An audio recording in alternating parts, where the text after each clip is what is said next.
Как да продаваме, използвайки 15 вълшебни думи? За това ще говорим с маркетинг експертът Георги Георгиев. Здравейте и добре дошли! Поводът за вашето гостуване е предстоящото обучение на международния лектор Бърни де Суза. Той ще говори за успешните методи за продажби. Кажете ни повече за събитието първо. Да, може би да започнем от лектора или по-скоро от събитието. Събитието за четвърти път се организира. Нарекли сме го King of Sales или как да станем краля на продажбите или как да продаваме по-добре. Като за четвърти пореден път каним чуждестранни лектори, които не са били в България, имат уникално ноу-хау, което да споделят с българска аудитория, която има интерес да научи или повече или да повиши своите компетенции по темата за продажбите.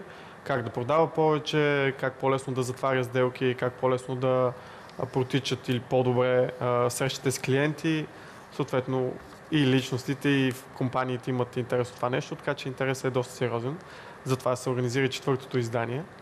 Кажете ни повече за биографията на Бърни де Суза. Бърни де Суза е интересна личност.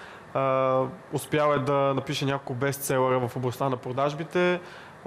След кратка практика, или по-скоро дълга практика, не съвсем кратка, успява да стане лектор, да успешно да тренира популярни спортисти, управители на големи компании и директори, които да помагат на екипа си да продава повече, което е в основата на бизнеса.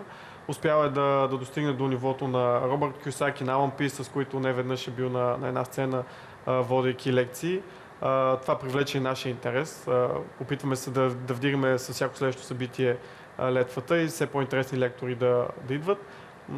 При контактите си с него разбираме, че наистина добре се справя, доста е директен, доста добре преговаря с нас.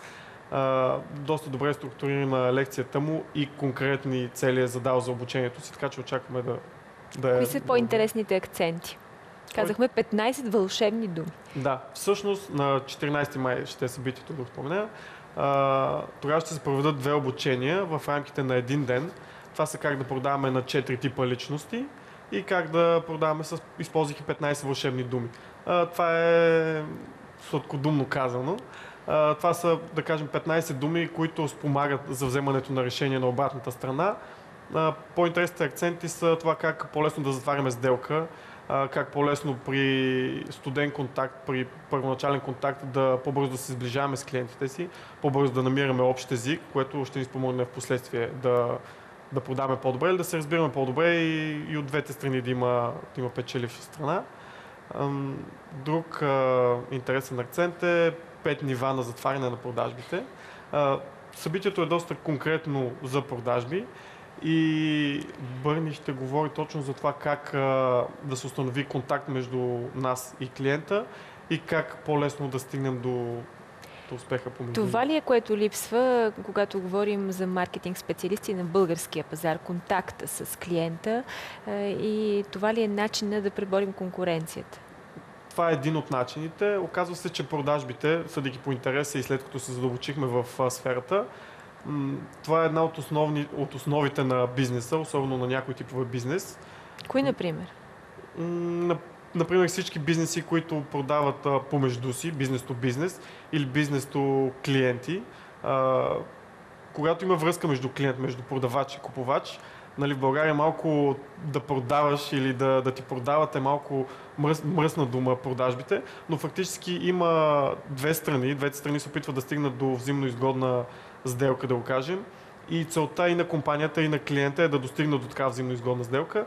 Продажбите и това, което липсва на компаниите, е именно контакта между клиентите и как да се случи така, че и двете страни да останат доволни, да не се получава в никакъв случай някакъв вид надцакване и как да протичат по-гладко тези процеси, за да се пести повече време, повече енергия от двете страни. Какво от чуждия опит липсва на нас, на нашите експерти? Което биха могли да придобият и по времето на такова обучение, като практика. Да, след 3 събития, които организирахме до сега, се оказва, че първо мотивацията е доста различна при продажбите. Има много интересни неща, които може да научим, чисто като поведение, тъй като ежедневните навици на всеки един от нас влияят на работата ни, това няма спор.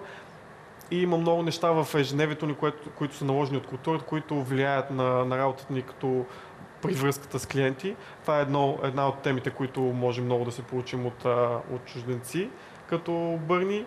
И другото е контакта с клиентите, отношението към клиента и точно това как професионално да проведем един такъв разговор, така че от другата страна да ни усетят по правилния начин и да усетят, че ние сме човек, на който може да си му доверим. А трудно ли е да приложим новите подходи?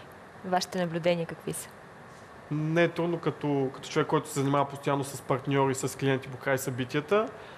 Ми се налага ежедневно да се свърза с клиенти и усещам, че след всяко събитие King of Sales, което сме организирали, те вече са 3 за 2 години, ми става все по-лесно намирам език с хората, все по-добре се разбираме и мога да разбирам нуждите на клиента, дали можем да отговорим на тях.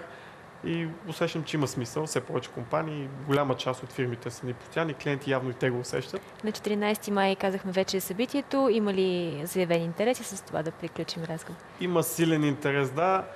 Залата е за 300 души, което означава, че местата са ограничени. Винаги сме я пълнили до сега. Очакваме сега да я напълним, въпреки празниците и въпреки, че не ни остава много време. Много ви благодаря за това участие. Успех при провеждането на събитието ви желая. Благодаря. Георги Георгиев с информация за успешните маркетинг практики.